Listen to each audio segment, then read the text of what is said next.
Come to order. Dr. Verstappen. Yes, good evening, Mr. President and board members, and welcome to the regular September 15, 2020 school board meeting. And to start off this evening, I'd like to ask our Director for Communications, Ms. Janice Hernandez, to please lead us in an invocation followed by the Pledge of Allegiances. Thank you. Please rise. Almighty God, allow us to collectively bring reflection and wisdom to our meeting. May we use our expertise and our judgment to contribute to the well-being of our students and the families that we serve. May we be listeners more than speakers, and may we always have in mind your will for the future of our district. In your name we pray. Amen. I pledge allegiance to the flag of the United States of America and to the republic for which it stands, one nation, under God, indivisible, with liberty and justice for all. Honor the Texas flag. I pledge allegiance to thee, Texas, one state, under God, one and indivisible. Thank you, Ms. Hernandez. Thank you. Next thing on the agenda is recognition, sir.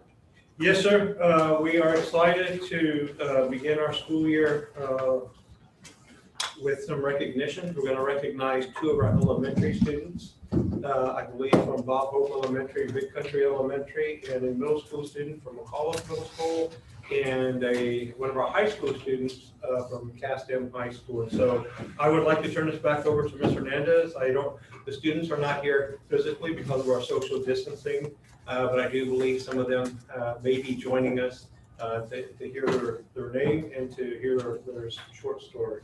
Janice? Thank you, sir. So we're going to start our recognitions tonight. And the first campus that we have is Big Country Elementary School. Big Country Elementary student recognition goes to Miley Bravo.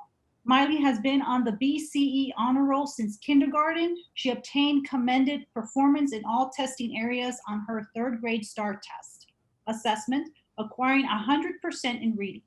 She also received commended performance in math. Miley is fluent in English, Spanish, and French. She aspires to graduate high school with honors and attend Harvard Law University. Her goal is to become a successful lawyer and own her own firm one day. Miley has worked hard to receive these honors and thanks her parents, family, and teachers for their support. Juliana Hernandez from Bob Hope Elementary School is as hardworking and responsible as they come. You can count on her to do her very best on her schoolwork and anything else she sets her mind to. Not only is Juliana a wonderful student who works hard and makes excellent grades, she also has the coolest disposition and sweetest demeanor toward her fellow students and teachers. She is always ready to greet you with a smile and a kind word. Her friends and teachers know they can count on her for anything. She is a wonderful student, and Bob Hope Elementary is happy to have her in the 4th grade this year. Next up, McCullough Middle School is proud to announce Jose Espitia as its student recognition of the month. Espitia is one of 4 outstanding students who was a recipient of the National Junior Honor Society's Outstanding Achievement Award in May in the midst of COVID pandemic. He, along with 4 other students, Emily Castañeda, Mariela Urbina, Michelle Orozco Cisneros, who are all now at the high school, were selected. A total of 600 awards were given. They received certificates of recognition and beautiful medals. They also were recipients of $500 college university scholarships they will be able to use upon graduation. All of them are exceptional middle schoolers amongst all the NJHS students in the US and US territories. And our final recognition goes to Castem's Savannah Martinez. Castem High School would like to recognize the hard work and efforts of junior Savannah Martinez. Savannah served as a marketing and communication intern for Cass Schools this past summer and will be continuing that work through the coming 2020-2021 school year. Savannah has been a positive voice elevating Castem High School through social media, local news, and in print. In addition, we are proud of the role that she plays on our campus and continues to foster learning and leading by example. Her willingness to be a positive voice for CAST and community sets her apart and is what we value in the founding pillars of CAST and the Southwest ISD commitments to growth, service, and results. And that wraps up our recognitions. Thank you so much. That's a word to help applaud all the students. Very proud of Jose and Savannah and Juliana and Miley. And we know, we also congratulate the families and the teachers and principals at these campuses. And I just want Miley to know, if Harvard doesn't work out, there's always Texas A&M University. Love to have her as well. But we're proud of our students, and we're excited. Even during this time when we can't be here physically, there's no replacement for that. We still want to continue to acknowledge and recognize these phenomenal students who are making great choices and doing great things. So thank you, Mr. Hernandez and Mr. President. That concludes our recognitions this evening. Congratulations, students. The next thing is public comments. Do we have anybody that signed up to speak tonight? Yes, we have Mr. Nathan Codoris, who is leading our policy and will also lead this aspect of our board meeting. I do believe we have one person who signed up. Yes, can everybody hear me okay? Yes. Okay, great. So we have one speaker tonight, and I'm just going to make a general statement before we begin our public commentary. When addressing the audience, we'll ask the speaker to, when addressing the audience during the public forum, speaker's commentary must adhere to the following guidelines. Everyone must model courtesy and respect. Speakers shall not employ profane or threatening language, nor shall they engage in any personal attacks. The public has the right to make critical and harsh remarks. However, the expectation is that the message delivered by the speaker is done in a constructive manner with a collaborative purpose. Speakers are expected to respect both the decorum of the public meeting and the authority of the board. The Board of Trustees requests that the derogatory or inflammatory statements and personal attacks on individuals be avoided. Caution should be exercised in publicly attacking specific individuals. In accordance with board policy BED local, the board shall not deliberate or respond to any subject that is not included on the agenda posted with notice of the meeting. Speakers who have signed up to speak on a specific agenda item must focus their own comments on the posted agenda item. We have one person signed up to speak this evening for the general public comments. That is Mr. David Boggio. Is Mr. Boggio with us? Mr. Boggio, please unmute your.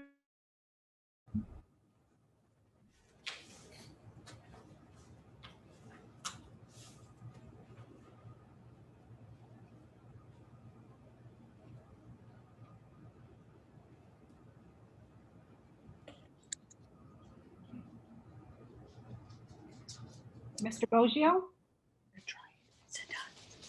What? Hello, Hello. can you hear me? Yeah. Yes, sir. Thank you. I read with interest the public comments of the superintendent of the work being done at CAS to address the issues of student schedules at the school in early September. In his letter of September 3rd, excuses are made for the problems students are having, attributing scheduling uniqueness, innovation, and anomalies. What is purposefully overlooked in a letter is the root cause of all the issues CASTEM is experiencing: the abrupt, unethical, and warranted removal of Dr. Gardner. To compound this gross mismanagement, the abject failure of the district to put into place a well-planned transition between the outgoing and incoming administration. This is not only common sense, but basic good administrative procedure. However, because decisions made by this body are emotional, made because the overriding intent was to remove Dr. Gardner as quickly and as painfully as possible, and made because of the hurt feelings of an allegedly professional senior staff. You completely and undeniably failed in your responsibilities to the students, staff, and parents of the school. How is this possible, you might ask yourself? An unquestionably highly paid, allegedly experienced collection of educators being this grossly negligent. 2017 Harvard Business Review article estimates that 67% of well-formulated strategies fail due to poor execution. There are many explanations for this abysmal failure rate, but a study on executive leadership conducted showed one clear reason. 61% of executives said they were not prepared for the strategic challenges they faced upon being appointed to senior leadership roles. And therein lies the point. Southwest ISD senior staff members are appointed to their positions not because of what they know, rather who they know. The result, unethical, narcissistic staff members unable and unwilling to properly execute their duties or have their feelings hurt are okay with removing a proven highly successful principal, Dr. Gardner, for no reason and allowed to ruin both her health and career. Not a person in this room has the moral courage to question this. Sadly, the cost of doing business in this manner falls directly on the students of Castem High School, students whom the superintendent in his letter acknowledges that he takes very seriously, being entrusted by the parents for their education and growth. Have any of you spoken to any parents and heard the stories of emotional trauma, meltdowns, and stress suffered by students? I have. Being a coach or taking a trip to Singapore does not a leader make. True leaders know their subordinates and look out for their welfare. You clearly didn't know nor cared to know Dr. Gardner and clearly didn't look out for her as you now fail to look out for students of Castem. As a result, the bind Castem High School is in is completely on you and your failings of administrators. Thank you. Have a good day. All right, the next thing is the consent agenda. What board members you had it in front of you? I move that we approve the consent agenda. I second. Motion's been made and seconded on the consent agenda. All those in favor say aye. Aye. Opposed? Motion carried. We move down to items of information, construction. Yes, sir. Tonight we have Rafael Barras who's going to give a quick update on our construction project. Good afternoon. I'm going to give a quick update on our 4 current construction updates. The first one being Scobie Middle School. At Scobie Middle School, we have moved all of the portables out of McCullough. Sorry, not all of the portables, 3 of the portables from McCullough into Scobie Middle School. Currently,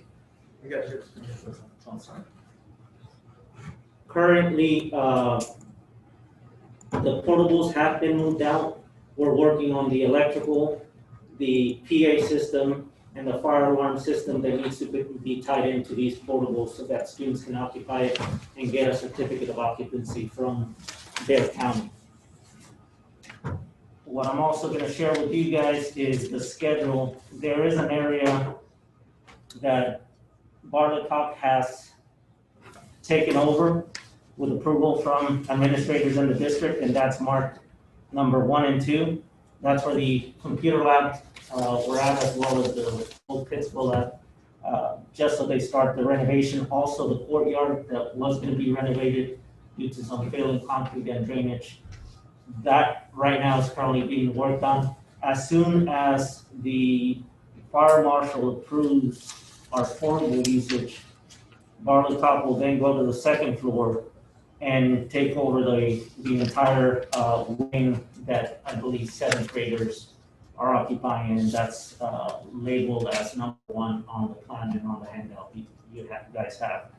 They're going to go sequentially, 1, 2, and I think we're looking at about 2 months per section. Again, this is all renovation of VCT flooring, ceilings, lighting, paint, aesthetic upgrades to Scobie Middle School.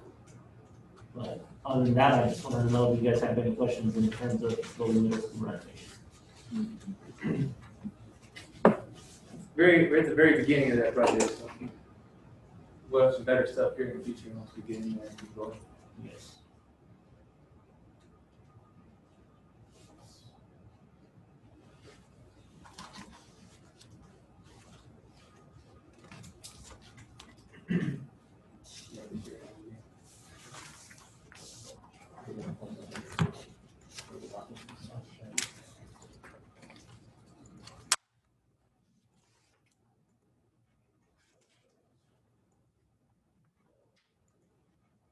The second project I have an update for is Southwest High School Phase 3, and this is with Cancon Constructors and Fluger Architects. We are, per the pay application, 26% complete. There was a lot of work that was completed this summer, and that included, again, just to recap, was the ROTC life skills. There were 4 restrooms, 8 classrooms, the Cyber Patriot, and the CTE re-roof, as well as 12 units that were swapped out this past summer. Right now, CanCon is overtaking an additional 8 classrooms, and that will take the length of this semester. There will be 8 classrooms and the old home ec classrooms as well on the 2nd floor. Also, there's 2 restroom renovations outside of ROTC that are stacked, one below the other, that are being tackled right now. These are some just general pictures of the renovation of the typical classrooms and plumbing fixtures that are being swapped out. In terms of schedule, again, where we are at is 2nd floor, this section right here. That's what's being currently worked on. So they'll move from that bluish color to the green, back to the 2nd floor, and back to the 1st floor, and then back again to the 2nd floor to finish out the art classrooms that would take the longest to get renovated. But CanCon is blowing and going. They're doing a great job. They're coordinating with administration and us. We have Mr. Black attend every construction meeting, so he's aware of the upcoming events on his campus. So, any questions on Southwest High School? So those kids are just in other classrooms? Sorry? Those kids are just in other classrooms? Yes, so fortunately for us, Southwest High School has the capacity. All of what we call the cave was empty and used for testing. So if we're taking a section of rooms, they move over to the cave area Okay. and use that temporarily. So that's kind of our holding area when the renovations happen. Okay. Any questions on phase 3? Our 3rd project is our re-roof and HVC replacement project. Currently, all of our elementary gyms now have functioning HVAC. So kids are being able to enjoy air conditioning on all of the gyms. The things that are remaining there is we removed the overhead coiling doors in the gym, and those are going to be filled in with translucent panels in order to close the gym because they're air conditioned now, as well as there's an additional pair of doors for egress that were added to the gym if it required it. Some of these images are samples of Southwest Elementary on the double set doors, and you'll look at the translucent panels that are infilling the old doors. This is a picture of Pre-Walled Elementary. They have completed Pre-Walled Elementary panels and Big Country Elementary panels. They're moving into Hidden Cove and Indian Creek this week. In terms of roof, today we walked all of the 4 roofs, and they are, as of today, complete. On HVAC, Pre-Walled, with the exception of 2 units that were delayed, but out of the 40 units, there's 38 brand new and running. Elm Creek, we're starting next week on the swap of those units at Elm Creek. Pre-Walled, Indian Creek received 9 units over the summer, as well as the re-roof. The only pending HVAC project out of this scope will be McAuliffe, where all the interior air handlers inside the building are getting changed, but we're going to wait on that till next summer. Again, there's going to be big sections of the school with no functioning HVAC, so we're going to wait on that for next summer. But FA Nunley is a contractor with LPA on this project, and they're really moving along. Do you guys have any questions on this? And lastly, it's a short update. It's our Natatorium project. All I wanted to share with you guys is the schedule. Right now, we are under the 100% CD documents. Those are set to be completed the 1st and the 2nd of October. We are in communications with the City of San Antonio to finalize our agreement with the City of San Antonio. We actually have a meeting tomorrow to talk about that agreement. It is set to be put on the street on the middle of October, October 16th. And we are scheduled to receive bids.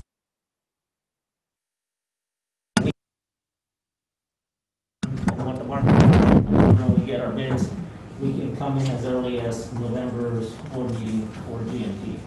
If there's some reconciliation that needs to be done, we'll bring it in December. But again, based on our experience, we're doing really good in the market in terms of construction. Every project has come where we expected it, not better, so we're hoping for that trend to continue. But that's all I had on construction updates, if you guys have any questions. All right, Good. Thank you. thank you. Well, get a hole in the ground, put some water in it anyway. 2022, sir. Almost there. I don't know if I can hold out that long. Motion's been made and seconded. But we're not moving on anything, are we? Sylvester, I gotta have my fun on YouTube. All right, monthly tax office report. Yes, sir, we're about 98% collection of taxes. We usually end the year about 99.5, so pretty close. We're better than we were this time last year, which we had to watch for our budget. So we're trending really good. We got one more month of collection, so hopefully we hit our target of 99.5 around that area. That'd be a good finish to this past year. It sounds good. Monthly investments, gifts, enrollment, over $50,000. If you have questions, you need to get with Brandon. Calendar events, any questions there? All right. Question I, Dr. Verstappen. Yes, sir. This is an item of information, and we're going to do it in tandem with Palo Alto College.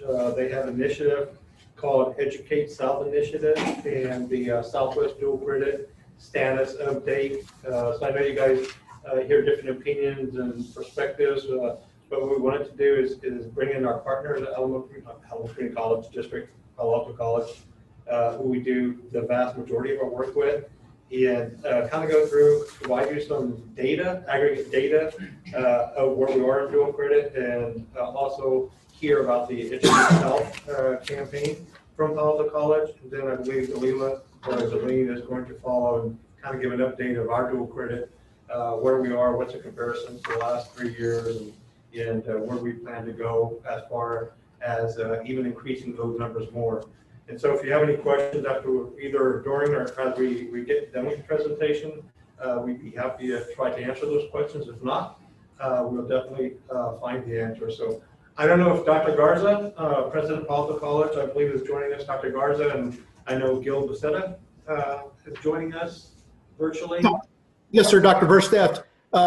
Dr. Garza and I were slated to present at the Alamo board meeting tonight. So we kind of split up, and he'll be attending that one, and I'll be attending this one. So it was kind of we were called the last minute. So again, I apologize for him not being here. All right, we got the better half, Gil. Thank you, sir. All right, so again, I appreciate the time allowed to be here with all of you tonight. Members of the board, Chairman Frazier, Dr. Verstappen, thank you very much for everyone for allowing us to present this data. It's a high-level overview, and I'll go ahead and share my screen now. Are you able to view it? Yes, we see it. Okay, so again, this is a update, a high-level overview of the work that we've been doing with dual credit and what we've been doing through the Alamo Promise program and your first time in college matriculant data. So we've kind of expanded a little bit the conversation about the number of students that come to us after they graduate from Southwest, and we've also looked at their persistence as well. So we're taking a deeper dive into the data. Let me see here if this will cooperate. Okay, so again, our partnership goes back many, many years, and it's really, really founded upon a strong sense of collaboration, a strong sense of transparency and candor, I think, between the Alamo College's Palo Alto College team and Dr. Verstappen's team there. at the high school. We're able to have some very good conversation about how can we help move the students forward. And so the bulk of our dual credit here again is through the Core 42 program, which is our dual credit initiative. For the 2020 fall year, we had about 699, almost 700 students enrolled in dual credit initiatives or courses. And that represents about a 13% increase in dual credit enrollment over the previous academic year. So we've seen a growth in dual credit. About 176 of those students are attending CAS STEM through one of the 4 pathways. All pathways that we have, the advanced manufacturing, AMT, engineering, power and energy, and global logistics, are completely built out. All the courses have been approved. And so students know what's available from the first day, what that pathway will look like. So again, we've been very, very lucky to have strong collaboration with the high school in order to develop these pathways, make sure they're solid, make sure they make sense, and make sure they get students to some sort of credential before they leave Southwest ISD. So again, we're really happy about the increase.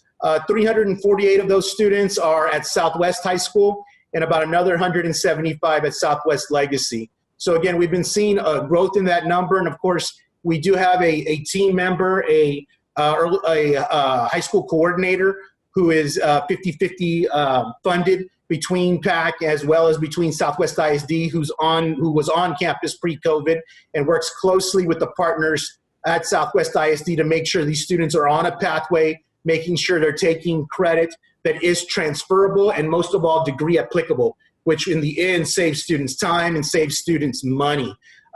With the amount of dollars waived this past year, we're looking at about over $700,000 in tuition and fees waived as part of the cost share program that we do with Southwest ISD. Alamo Promise, new initiative, and really it was a huge boost to the first time in college enrollment. So previously we had between 100 and 110 students for fall 19. This year we have 174 that are currently registered. It hasn't been certified by the state yet, but they are currently on our rolls in courses. And so these are the freshmen that you send to us, 78 from Southwest and 96 from Southwest Legacy, which show a 72% increase in first time in college enrollment. So we're very excited to see that.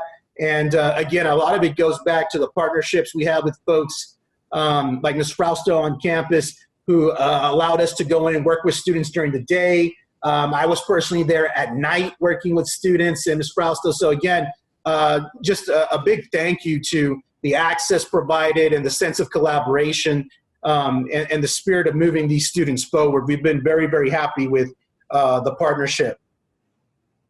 This slide here is year-over-year head credit hour comparison by year and district. So this gives you an idea of how we look, or how Southwest ISD looks in comparison to other partners around the district. You notice that Southwest does have the highest head count at 619 students, and that's a number that's kind of continuously grown over the years with Alamo colleges. So we've been very, very happy about that, to make sure that more students are having that opportunity to accumulate college-bearing credit and credit that transfers and credit that's degree applicable. And so again, we have seen a increase in credit hours earned. We did see a level off in fall 19, but again, with this new year, with the increase in dual credit enrollment, we anticipate again another jump in credit hours earned. So again, very, very happy to see that. And those are students that are earning college credit with a passing grade that is transferable to four-year institutions. This data here goes back to your FTICs, the first time in college students. And so again, we had seen a increase fall 18. We did see a decrease fall 19, but then again, we saw this massive increase in fall 20. So those numbers have gone up. Again, testament to the partnership and the collaboration. And so we've been able to go in as part of our College Connection program and work with students on completing the college application, making sure they have a FAFSA submitted. And for Alamo Promise, it required us to complete the college applications earlier than ever. It also requires us to complete the FAFSAs earlier than ever. and submit TSI test scores and all their documentation on a lot earlier timeline. And so again, only through that collaboration were we able to move that number 72%. So again, very, very happy. The other, I think, really positive piece of information here is, okay, how do they do after they get to us? So you'll see fall 17 had a fall 17 to 18 persistence rate of about 53% for Southwest. And then when we go into fall 18, fall 19, we see that number boosted up to 61%, and actually a strong persistence rate for Southwest Academy, although we know it's a much smaller sample size. But again, nonetheless, you know, almost 70% of them are persisting, which is right at our 61% is right at what our average student persistence is. But we feel, again, that we can move it even further, through all of the Alamo Promise supports and all of the academic advising and advocacy supports we have at the college. So again, we're looking forward to boosting those numbers and moving that even farther. Moving forward, we also want to include data that shows you how many graduate as well. So that's another data point that we're working on, so that we can show that, you know, if you send your students to us, they will persist and they will graduate. And so that's something that, you know, we've had anecdotal data on, but I think showing this quantitative piece here really kind of solidifies that they're coming, they're staying, and we're moving them to the intended outcome, which is graduation. Now, again, this is all very, very positive, but again, I think that always being candid, always being transparent is always important. And so there are opportunities for improvement here. We're looking at stronger scheduling alignment. And again, in a pre-COVID world, you know, we understand there's busing issues and getting students to and from. There's also facilitator, proctor decisions that have to be made. But I think that through stronger communication, we can achieve better alignment, which leads to contingencies for pathway recovery. So one of the things to understand here with these PTE courses or CTE courses, particularly with CAT-STEM, is that they are predominantly cohort lockstep courses, right? Which means that the group moves together and must complete the prerequisite course before moving on to the next. And so when a student falls off this timeline, falls off that prerequisite, it creates somewhat of a complex issue for us to assign an instructor to go back, teach the course to any students who may have fallen off the pace. We may have that instructor, Southwest may have that instructor. So again, it's kind of complex in how we help students recover and get back on that timeline so they can finish with a level 1 certificate or ultimately with their associate's degree. But we're trying to develop better contingencies, better idea of how we pivot and how we can get that done, either through self-paced modules or some other pathway that allows students to catch up, to stay with their cohort. We're also been working furiously to improve our early alert response program. And so Alamo College has invested a lot of dollars in this support system. And so ultimately early alert allows instructors, allows students, allows advisors to be aware that a student may be in a danger zone, needs additional support. And so we are improving, enhancing our early alert system so that it can work more robustly with our dual credit students. Previously, it wasn't built out for dual credit students, but at Palo Alto College, we've been able to develop a mechanism for alerting faculty, alerting students if you are in early alert, so that we can intervene with the right intervention in a timely way that helps us address the issue so the student doesn't become a persistence or retention casualty, so that they don't get off pathway, they don't get off cohort, and we can make sure they're on the path to completing on time. So again, early alert, very, very important tool. We're also looking at retooling the communication mechanisms we have in place. Currently, we meet monthly through a consortium group where we discuss issues affecting each of the partners and the partners as a whole with our dual credit and early college high school initiatives. But I think that we're looking at how we can improve the communication so that we can address issues of pathway alignment, we can address issues of recovery for pathways. Because again, we want to strengthen, you know, we're doing a good job, but I think there's always room for improvement. There's always room for us to save students from ending up as a statistic. So again, we're going to look at retooling this and having a stronger communication flow that is bilateral, that flows back and forth. And then finally, I think we want to look at continuing to refine the course pathway. So we have the course pathways built out, right? From point A to point B, all the courses they need to take in order to complete the pathway. But I think that we want to look at the prerequisites, right? So that when students get into the pathway officially, are they able to be successful? Are they entering with the knowledge, right? And so again, these career technology education courses, take for example, AC/DC electronics, right? For a lot of those courses, you know, you're needing hard sciences, you're needing physics, those kinds of things. And so we're looking at how can we develop prerequisites or a module-based program or a summer camp that we can use to prepare the students, be ready on day one to be successful. And then if they're struggling, then our early alert, our strong communication can jump in, go into effect, and support students. But right now at this time, we're looking at the course pathway and what can we do to further strengthen students so they're ready on day one. So again, this was a very high level overview of the dual credit and first time in college enrollment at the institution. Wanted to find out if perhaps at this time, if any of the board members have any questions before I move on.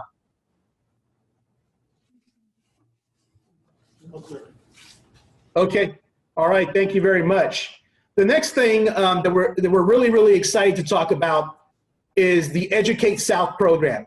And so Educate South is a new partnership collaboration program that is the brainchild of Dr. Garza. And it really takes the current partnership we have and puts it on steroids. And what it does is it not only brings in our K-12 partners, but it also brings in industry. It brings in our community-based organizations like AVID, Healthy Futures of Texas, Communities and Schools. It brings in also our municipal partners like SAHA, SARA, right?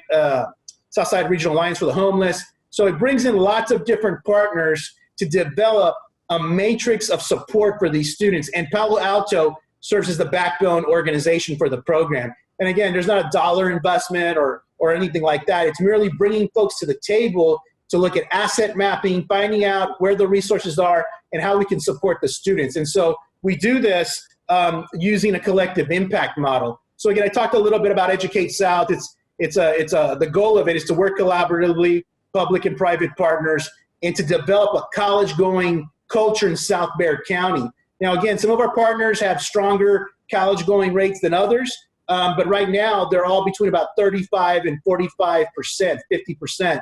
And so we want to push that through 50% and make it as high as possible. And so we feel that using this collective impact approach that we can be successful. And so I know many of y'all have seen this. It was part of the SA 2020 work, but it allows us to bring our common agendas together, which is putting students in college, putting students into the workforce, into healthy careers where they can have healthcare insurance at a job, where they can take their family on vacation, earn a living wage. And then it allows us to take our shared metrics for those items, such as persistence, attrition, graduation rates, and then it allows us to really, really focus on mutually reinforcing activities. And then again, continuous information flow, continuous communication, and then PAC being the backbone support organization. So we've spoken to several different of our K-12 partners, about 7 different partners that have all verbally affirmed that they'd like to be part of Educate South. And so, of course, we spoke to Dr. Verstappen, and this is something that we'd very much like to pursue with Southwest ISD and have y'all be part of this innovation and part of this collaboration. So it builds on the things we've been doing, right? So it's based on 3 key principles: exposure, exploration, and experience. Exposure is classified as that pre-K, elementary phase, almost before pre-K. So we've got partnerships with Southwest Hospital, University Health System, which is we're calling our Newborn Connection. We're looking at starting a book program.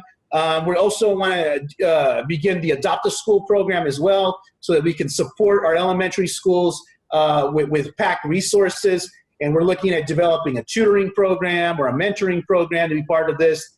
And then, of course, we have our community events like Extravaganza, the largest Easter egg hunt in South Texas, and our Palomino Pumpkin Patch, and our Winter Wonderland.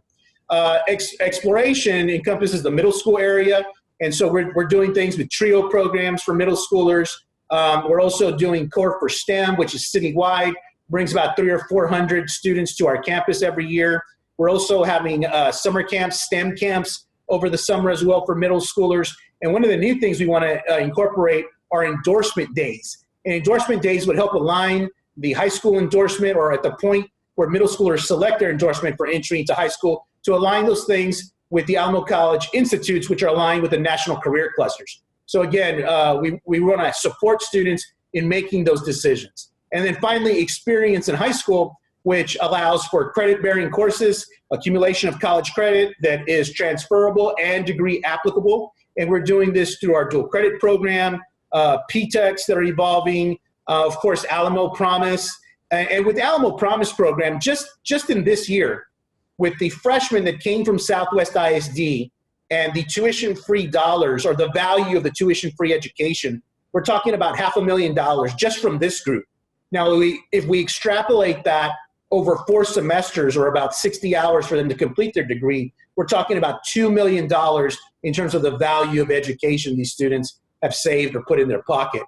So again, we're really excited about Alamo Promise, and we know it's going to do big things. And then finally, our College Connection program, where we go in, we support with Apply Texas, we support with FAFSA, TSI, meningitis clinics, and again, career exploration. We have career boot camps now where we'll help students kind of solidify if their endorsement or their career cluster pathway has changed. We can help solidify that early on before they enter and take college courses that may not apply.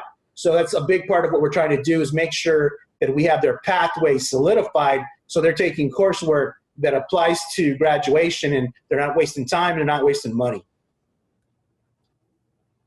These are some of the partners that have signed on or affirmed that they'll be participating. And so HEB's talked about partnering with us on their, again, they have a separate book program from the hospitals, aligning with the food bank, City of San Antonio. We recently developed a brand new housing partnership with them that moves our college students up the housing voucher program. So right now, you know, it's about 2 to 6 years to get a housing voucher in Barrett County. With the new program we've developed, it takes about 60 days to get a housing voucher that will cover 50% of their housing. So again, we're building partnerships. Dr. Faye has been part of our community partner advisory board. And so she's come in, she's provided input, and she's given us contacts that we can work on to support students. So again, lots of partners. And again, we're very, very excited about this moving forward, because we know that there's a lot of knowledge and there's a lot of excitement about helping students be the best that they can be. So that again, was very high level. Wanted to provide you all with just a short overview and hope for your endorsement moving forward. We'd very much like to partner with and have y'all be part of this brain trust to really move the needle in South Barrett County and South San Antonio. So again, we thank you for the partnership, and we thank you for the many years of goodwill and collaboration. Are there any questions that I might be able to address? No, sir. Okay. I also wanted to add before I leave that we're also very excited about the opening of our new facility. We're about to break ground here next couple of months, and we're looking at about an open date of about the next 18 months. And so that facility is going to house our new dental hygiene program. We're bringing on artificial intelligence as an area of study. Of course, the AMT lab will be in that building. And then our SETC building is going to be able to deliver instruction for the prerequisite courses for nursing.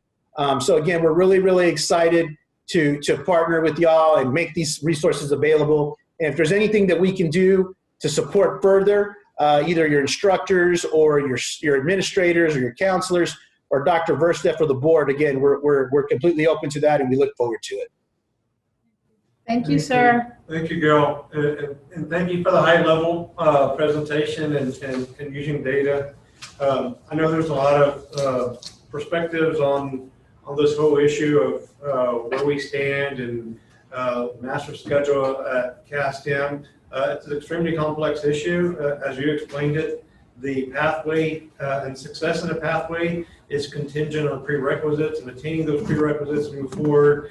And when those don't happen, it's a strong partnership that we have with our community college to be able to go back and put together some courses so our students can pretty much go back to correct that trajectory, but also advance at the same time. And so we're working that out and we're having those meetings.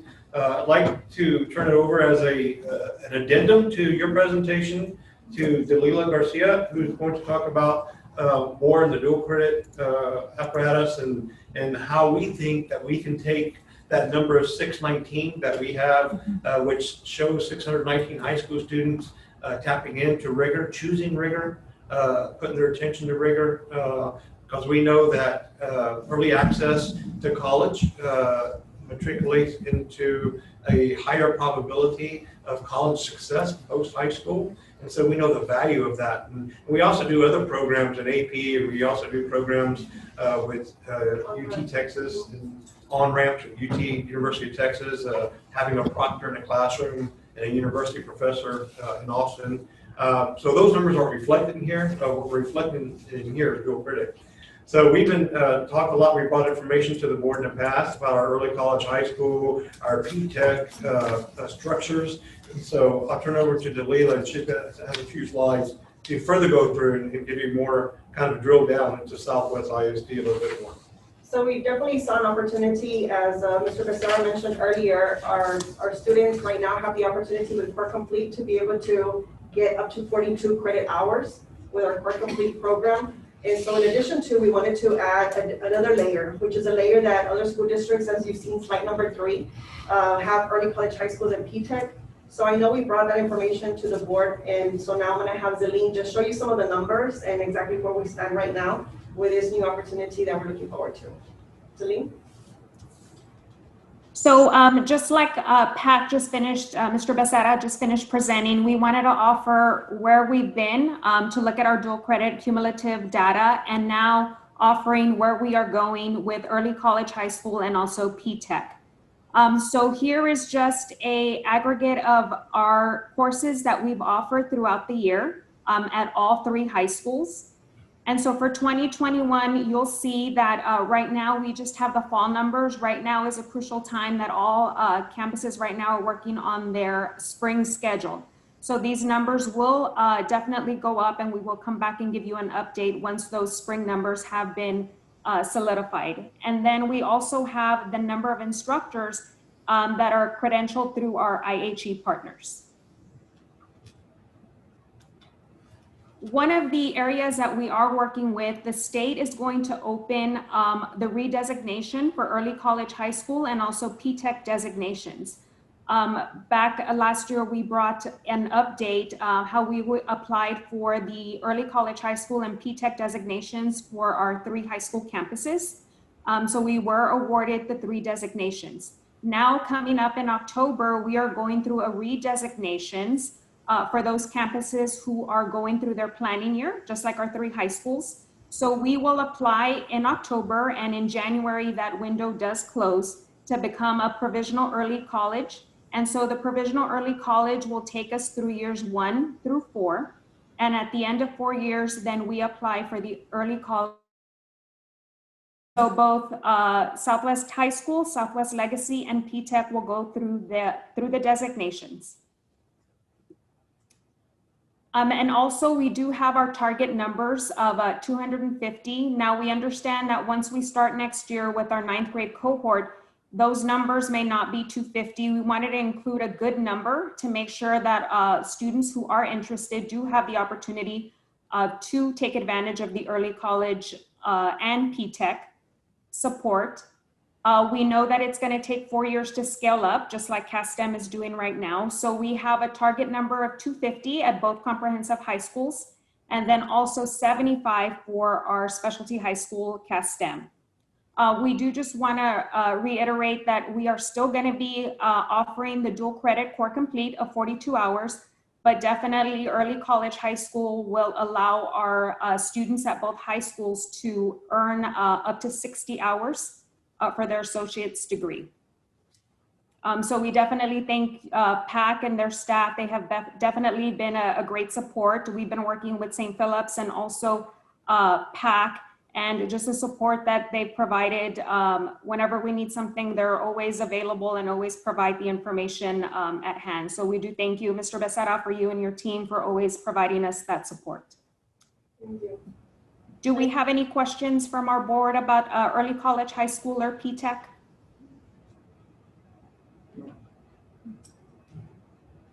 Thank you, Zelene. Thank you. So, we hitched our wagon to dual credit a long time ago because we know the value of it. And so we want to keep moving those numbers up. If you can look at the 3-year trajectory of Southwest, ISD, and dual credit, doesn't mean we're perfect. We definitely have a lot of opportunity for growth, especially in TSI, preparedness, and making sure our students can complete that TSI as early as possible in the high school experience so they can challenge these courses and accrue college credit. We also look at things like our SAT in comparison to surrounding districts, participation and performance, and there's always room for growth. We've been doing a lot of things as far as creating Beyond the Bell, which a lot of you were engaged in last year when we were able to sit down one-on-one with all 1,000 of our graduating seniors to have a fall conversation about their aspirations and their goals, and then a spring conversation about following up, making sure they have their FAFSA, their Applied Texas, their Alamo Promise paperwork in line and ready to go. And of course, the interruption of the life interruption we're all contending with changes that. We still want to continue that, maybe through a Zoom format this year and hopefully a late spring. It can be face-to-face again.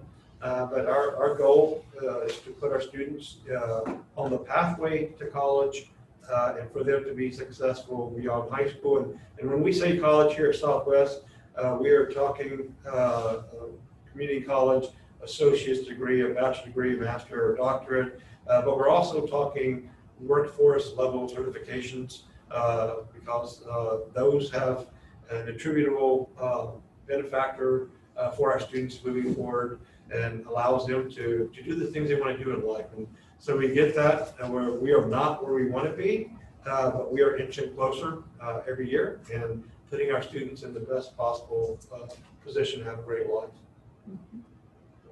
So we wanted to bring that to you guys and do a credit. There are some other information specifically we want to bring to the board. We're not ready to bring that information because I don't think we've done our due diligence and investigating where some of the anomalies lie in our district. But once we complete where our students are, who challenged dual credit, what does that percent look like, who was successful in that dual credit, and what can we do to intervene and mitigate, just like our early intervention with our students. Really want us to look at what are we doing to support our students who are choosing rigor, and what do they have outside the school day, just outside the classroom, to make sure they're successful when they do challenge a course and do choose a path of rigor. So we're bringing more of that information as the year goes on because we really want to bring good data to the board, and so it'll take us a while to collect all that.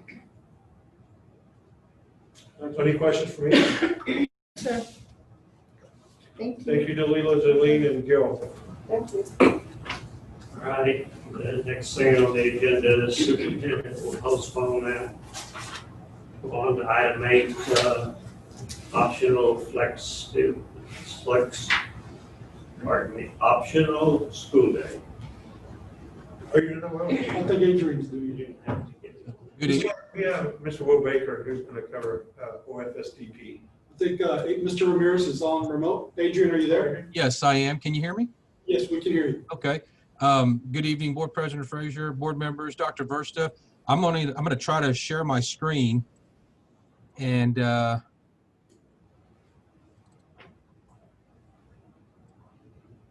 can you see my screen? Yes, we can. Okay, so I'm going to go ahead and present. And so and I'll go ahead and get started. Southwest High School and Legacy High School both are traditional high schools that service approximately 2,000 students each in grades 9 through 12. While most of the instruction at the campuses occurs in traditional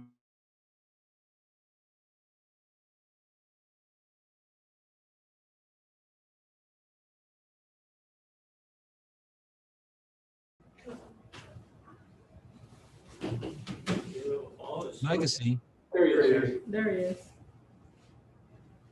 can you hear me? We can now, Adrian. Oh, okay. Okay. Did you need me to back up or keep going? If you back up about 30 seconds. Okay. So,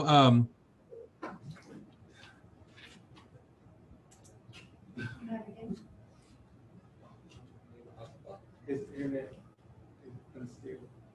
Adrian, we can't hear you. I can head over. Yeah, we'll postpone it, sir. Yes. Can we postpone this item? Adrian, if you can come over, we'll move the body out and you can take the place and we'll come back to that item. Okay. Okay. Go down to school calendar then, on the other side. Yeah, I'll do that. Good evening, board members, President Frazier. Thank you. We'd like to make, you approved the school calendar in March, and we'd like to propose a slight amendment to it for the fall. Usually, we traditionally have a staff development day in the fall in October, usually second Monday in October. We'd like to actually swap that out. We'd like to make that a regular school day and then move that staff development day to November 3rd. Something happens on November 3rd, I think you know about. We're gonna have an election day that day, and several of our campuses are gonna be polling sites. And given the pandemic and wanting to keep social distance, we think it would be better if we moved our staff development that day. They can do it virtually, online, and then that way we can limit the amount of crowding around a polling place. So that's what we're proposing for the board. Any questions? And another reason is the polling sites, the polling Ware County elections is telling us that they don't want to conduct their elections in a foyer. They're looking for big rooms, gyms, and cafeterias, and so that they can social distance. And that would take folks inside of our school, the 4 sites that we have inside of our district. So it's this is an amendment that other local districts have already made. And we took it to DIT. Yes. DIT overwhelmingly supported it. So we will do PD, but the PD is going to be basically our teachers and staff logging on from home. We'll be doing virtual PD, but they will not be asked to physically come in. They'll be doing it virtually from the comfort of their home, but they'll have to be logged in as well in training that day. So were the kids supposed to be off October 2nd? October 12th. October 12th, that's when we usually do a staff PD day and the kids are off. The kids were off already. Okay, but we'll make that a regular school day for them, and then they'll have off on November 3rd, and we'll do the staff development on November 3rd. So the kids are gonna be coming October 12th? On 12th, yes, they'll be coming. And we're- Yeah, we'll send out announcements if you approve. I move. Second. Motion's been made and seconded. All those in favor say aye. Aye. Opposed? Motion carried. You ready to go back? Yes, sir. To 8?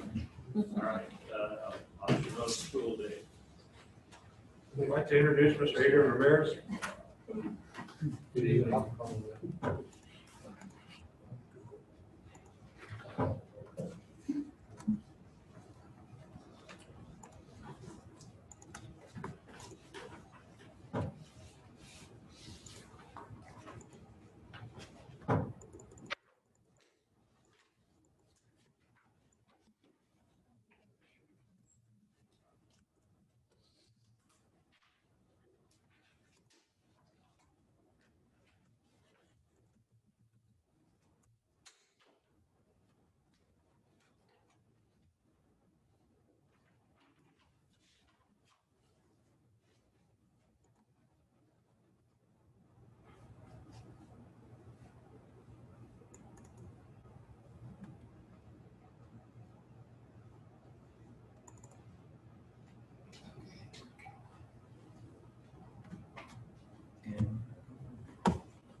Is October 12th like a federal holiday or something? It's a Columbus Day. Columbus Day.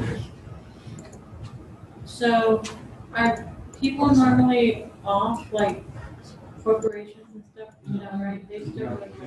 We would still have staff and all employees working that day anyways. It's just, that would just be a student holiday. Thank you. And staff, we normally do PD and all of us still work that day, like a normal day Right. in central office. We're just gonna swap them. Good evening, everybody. Sorry about that. I'm not sure what was going on.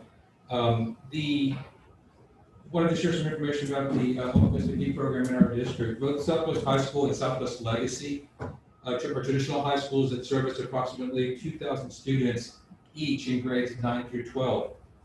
While most of the instruction at the campus occurs in a traditional manner, there exists an at-risk population within each campus that would benefit from the availability of online curriculum and flexible scheduling. As a result, Southwest High School and Southwest Legacy are seeking approval to submit to the Texas Education Agency the optional flexible school day program application for the 2020-2021 school year. The OFSDP is a TEA-approved program which provides flexible attendance options for students that are enrolled in both high schools. And what I'd like to do is I'd like to actually share a little bit of information about OFSDP and about the program as it pertains to our district and Crossroads Academy. So, and if you have any questions, feel free to let me know and I'll be happy to answer those. So for students who meet at least one of the following requirements that we're going to see here in just a second, OFSDP allows some flexibility to districts regarding hours and days of attendance for those particular students. One of those requirements, if students meet this particular requirement right here, this is one of them, then they are eligible for this particular program. And this one requirement is that if the student is at risk of dropping out of school. Another requirement is if they are attending a school where the school has actually implemented an approved innovative campus plan. If the student is attending a school with an approved early college high school program, that is another requirement that makes them eligible. And also, if as a result of attendance requirements, the student will be denied credit for one or more classes in which the student is actually enrolled. These are 4 requirements that make students eligible for an OFSDP program. The instruction that students will receive in this program varies. The instructional arrangements actually kind of vary. So students can actually receive instruction on the weekends or through night classes, through day classes that actually extend beyond the traditional school day. Classes that are offered maybe throughout the school year, and flexible schedules and credit recovery classes also. So these are about 5 ways or arrangements that exist within the program or can exist within the program, an OFSDP program. So student attendance in this program is recorded in the number of minutes that a student is present for that particular week or a particular week. And under OFSDP, a student is required to attend a minimum of 45 minutes per day or 225 minutes per week in order for us to receive ADA to count them present. For the optional flexible school day program at our particular in our particular district, what we do ask is that students actually attend 10 hours per week. And so that I know has been a requirement that we've had in place in the past few years, and we've continued with that requirement for students that are enrolled in our particular OFSDP program here at Crossroads Academy. Student minutes are recorded weekly using a time clock with a fingerprint reader, and that's how we receive the information that we need that we ultimately submit to TEA. And now some specific information about OFSDP in our district. During the 2019-2020 school year, there were 81 students at Crossroads Academy. Of these 81 students, 30 of them were actually OFSDP students. They were actually enrolled in the OFSDP program. And of those 30 students, 22 of them actually graduated and received their diplomas. So 22 out of 30 were able to complete the program and graduate. Are there any questions about the information that's here? Okay. So for the 2020-2021 school year, OFSDP students from both high schools will work and progress will be monitored at Crossroads Academy, okay, just like the previous year. Students will be recommended by their respective campuses for the program, and once approved by both home campus and Crossroads, the student may work at Crossroads Center to complete graduation requirements. So they're recommended by both schools, but ultimately the work can be done through Crossroads. New for the 2020-2021 school year is the option of the district has the option of requesting approval of a fully online program.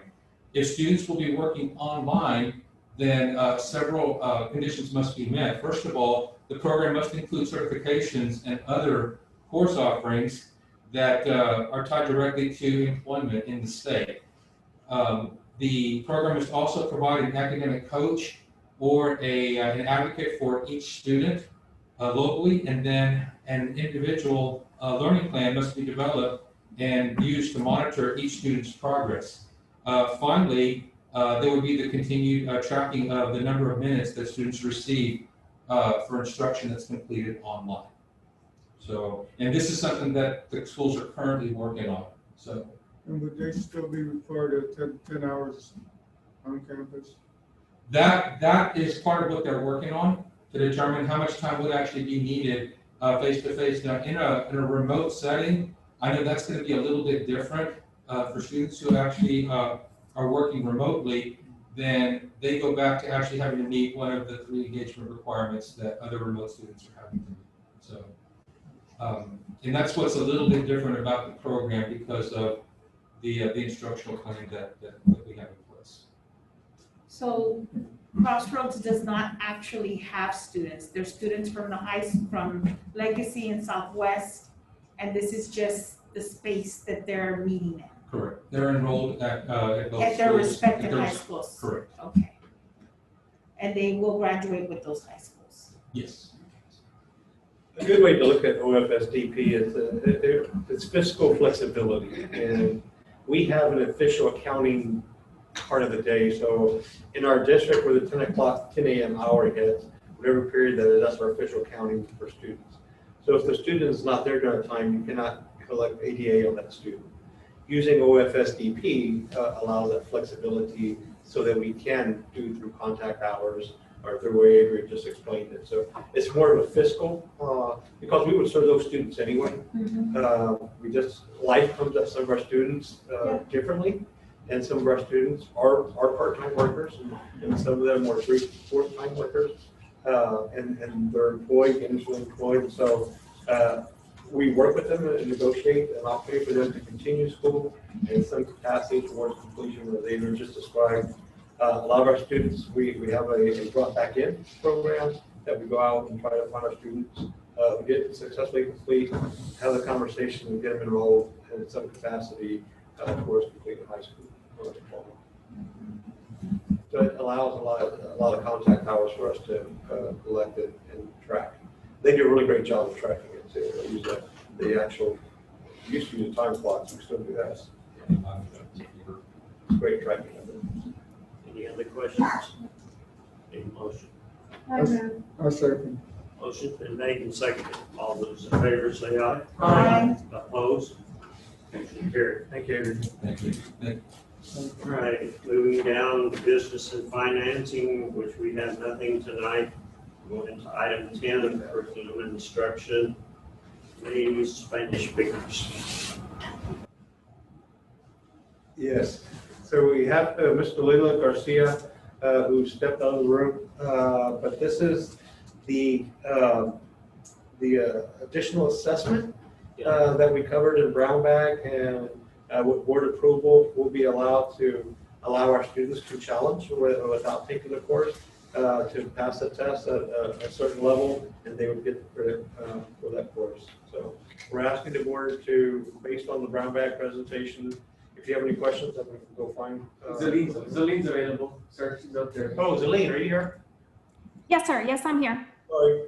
I couldn't see you up there. There you are. I think Dr. B covered it all, so I just. So fill in the gaps I left out, Zelene. You were doing a great job, sir. Great job. Yeah, so definitely, we just wanted to bring back for your approval for the Spanish placement test for our native Spanish speakers. Definitely, this was included in your board background. It's just a slide for you to refer back to if needed. Just that it would create more opportunities for our students and definitely in their schedule. So if they need more room for other electives or other courses, this definitely would provide them an avenue for acceleration once they do pass the course successfully. Do we have any questions from our board members? I second. Motion's been made and seconded. All those in favor say aye. Aye. Opposed? All right, the 2021 ISD course catalog. Zelene had something, sir. You guys wait too, Zelene? Yes, definitely. We do have Luis Gonzalez, our Director of Guidance and Counseling, who brought forth the Southwest ISD with the changes with our 2021 course catalog. So we are asking for approval so we can post the course catalog.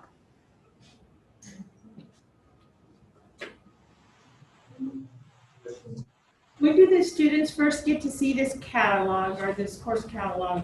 When do we introduce them to this? Or when are we going to? Well, can you all hear me?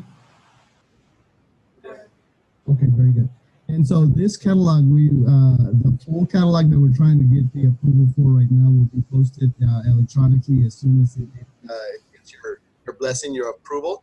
But students see this catalog in a shorter version, which is when we do the course selection cards for them.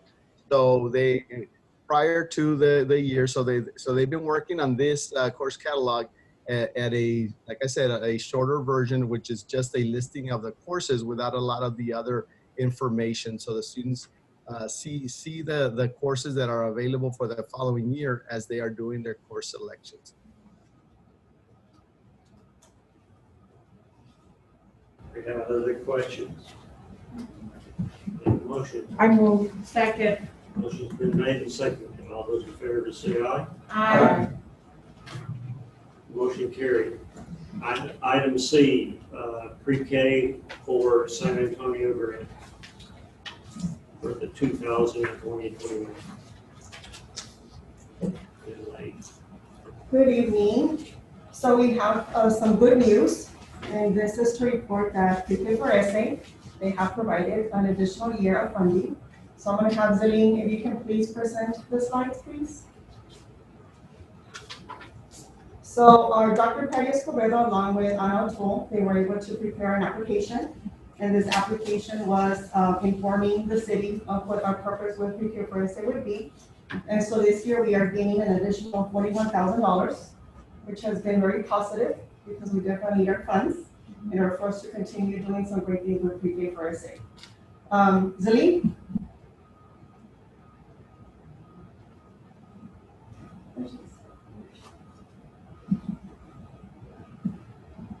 So what we are bringing to the board is an acceptance of this grant amount for $341,000, which is an increase of $41,080. The year prior was $300,325. So we are asking for the board to approve our commitment with PKFRSA. In the past, even just last year, we were able to also train our principals. And this year, we are moving forward to training an additional group. We're going to be focusing on our assistant principals as well.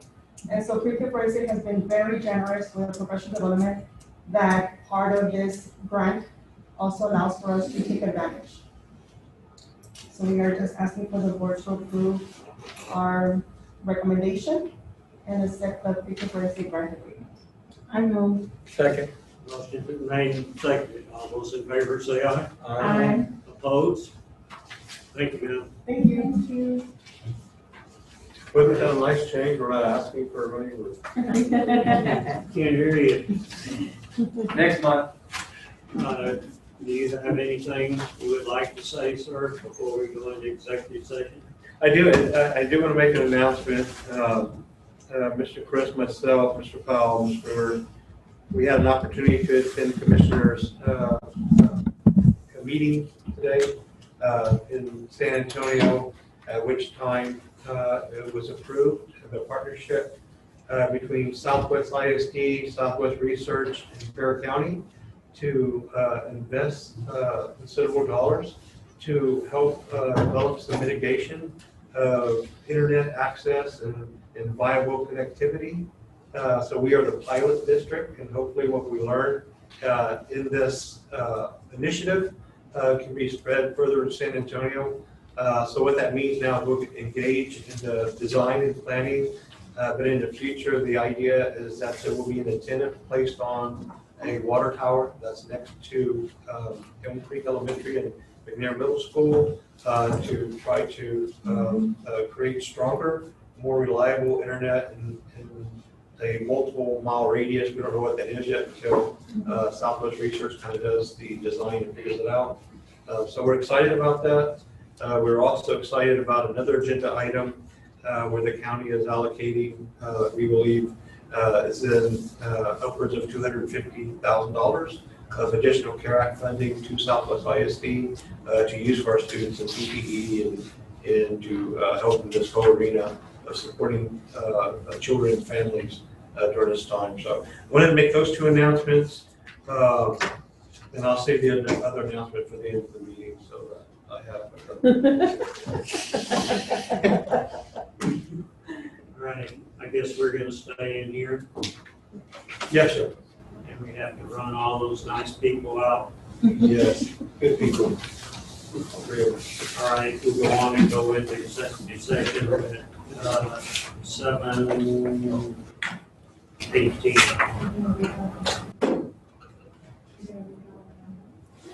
Yes.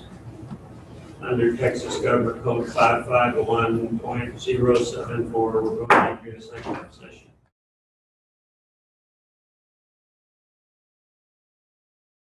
All right, we're back in regular session and it's 7:58. And we need a motion from the superintendent's recommendation. I move we approve the superintendent's recommendation on personnel. I second. Motion's been made and seconded. All those in favor say aye. Aye. Opposed? Motion carried. Do we have further business? Yes, sir. I just want to make an announcement. Coach Wagner, in preparing for what's become a traditional exciting event, the Fire and Armor Bowl, has worked with Mr. Chris, and they reached out to the Alamo Dome to create a special venue since we've kind of been on this kind of life lull to allow all of our bands the room and community the room to attend the game, because if we don't move the venue, we basically would have to limit basically to 1,800, and we know that's an event that normally draws over 5,000 to 7,500 to 8,000 people. And so they've been able to work with the Alamo Dome to accommodate a Thursday event, football game. And so we haven't made it public yet. We'd like to make it public tomorrow. That we know the kids will be very excited anytime they get to perform either in the Alamo Bowl or play in the Alamo Bowl. That it's an exciting time. So our third annual Fire and Armor Bowl will not be at any one site. It will be at the Alamo Dome. Alamo Dome this year. So we're excited about that. That's happening in about October 22nd. October 22nd. October 22nd. It'll be the first district game too. So on your little flyer. Yeah. So it's almost cost neutral, not quite. It will mandate that we go up a little bit on our ticket price. It still will not be cost neutral, but we think it's an investment for the community and to put our students in the best possible arena and get some excitement. So I wanted to make sure the board have that information, then we will make it public starting tomorrow. That was a really good idea. Yeah, well, they are getting ready for UTSA to be playing in the Animal Dome. So they have this algorithm that separates people, and they have a pretty good plan. So that was a real big draw to it. So we could be able to put a lot of, because they're opening up the second section for UTSA. So they're gonna put a lot of people in there for UTSA's games. So we're gonna have plenty of room. Is the band gonna be able to perform? Both bands will be able to go and do everything. So we'll see how that goes. So we'll make sure everyone, we're not playing UTSA. No, No. we're gonna watch UTSA to see how they do it, because that's what we'll get to do. I did have one thing, sir. When we started the school year, we did satellite sites. So for feeding, so we had all our campuses open for curbside, and then we started the first 2 weeks of school because we were in remote. We did the first 2 weeks of school. We went to neighborhoods like apartment complexes and mobile home parks so that we could feed more kids. And we had to stop that because the group that we were using were our bus drivers. So our bus drivers are the ones that were allowing us to use that extra manpower to get out to those communities. We had to close those down, and probably on a lot of my fault in our group is the communication really wasn't that great about it, so we kind of just shut it down and didn't give a lot of people a lot of notice. So what we're trying to do in the child nutrition department is we have some staff members that are available, because especially at the high schools, because we have large cafeteria staffs. So we're gonna put 3 or 4 Suburbans and vans together and go back to those sites, more limited, not at the numbers we were doing, but try to hit those sites to help the most, the ones that need it the most. So we're gonna try it again.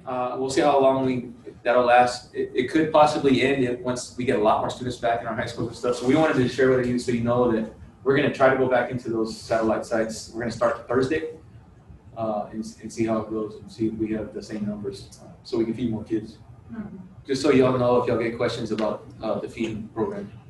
How are they doing the high school? Are they doing the high school at all? Yeah, we have the high schools are feeding kids the face-to-face, but the satellite curbside, the curbsides are, it's like, so right here at Southwest High School, the kids that come here go to Southwest Elementary, so we're not doing curbside at the high school. Okay. Same thing at Legacy, they use Resnick. Okay. So we don't need both curbside because they can come up, but since we're not doing curbside at the 2 high schools, we can use those staffs to get Suburbans to go out to the neighborhoods, and we had people volunteer to do that. So we're gonna do that as long as we have the manpower and the staff available until we have our next group come in, and if the high school's having more students, they may need to stay. Can y'all specify that? I don't know, in the thing, I understood that it was only gonna be at the elementary center. We put on the website, and then when we send out, it just says exactly where the curbsides are. So we don't even list the high schools on that. What if you have people that want to volunteer? Yeah, like Meals on Wheels. I mean, like if you had community members that said, you know, is it against the, like? It wasn't when we were in the summer feeding program. We have an option to go back to that, but since we are all CEP, and really the reason why you joined the summer feeding program is because you can feed all kids for free. Right. We already really had that, so it's a lot more paperwork to go to that. So when we were in that, we had people do that. And we could get away with it. Now that we're back in the National School Lunch Program, it's a little bit more, we have to have the ID, we have to see the person get a meal. Okay. Doesn't mean we can't figure it out. I think we can ask more questions and see, because most definitely we don't want to, if we can get more people to help us feed kids, maybe we can train them and use some documentation, and then they would still have to get us that paperwork and that ID that they fed this kid. I mean, I think we can figure it out if we did have volunteers. What are they asking of the kids when the kids go? Because that's gonna take longer too, right? No, well, we set up a survey. When they filled out their survey for face-to-face or for remote, they were able to fill out a card that printed out for them, that was their ID card. So if they didn't have an ID, or if they didn't have a birth certificate or report card, they could use that. So anytime they don't have it, they can just go back and print one out. Or on their phone. Yeah, they download on their phone, and all they got to do is show their little ID on their phone. That's a requirement that the federal government made us put in. So we're going back to only feeding our kids. Yeah, we have done that. That's what we've had to do. We can't feed. So like we feed our kids. We have to have an ID. National School Lunch Program. Do you know if all of the districts are doing it like that? Because I have read somewhere that they can feed all kids. Correct. So I don't know. We did during the summer, but if we were part of the summer feeding program because there's 2 programs. When we go to the summer, usually when we go to the summer feeding program, we can feed anybody, any kid from anywhere. Once we're in the National School Lunch Program, that's specifically for our kids that are at risk. Yeah. Uh, This was recent that I saw. it. Correct. It was either northeast or north side. They just came out about a week ago or 2 weeks ago, and allowed school districts to go back to the school lunch program. And a lot of schools are doing that because not everybody's free. So like north side, northeast, a lot of the campuses don't do CEP like us. So we were already free. The biggest draw to do that is you get to feed your kids for free. When we already do that across the board. But the other part of that is we could feed any kid from anywhere too. It's just, I mean, I don't know what the demand is for us to feed other kids from other places. Sorry. No problem. No, good information. So, Yes, it was. and it's on the website. Something else? So, thank you, board members, and thank you for everything you always do and putting our kids in the best possible position. We appreciate it. That's everything. We're adjourned at 8:06.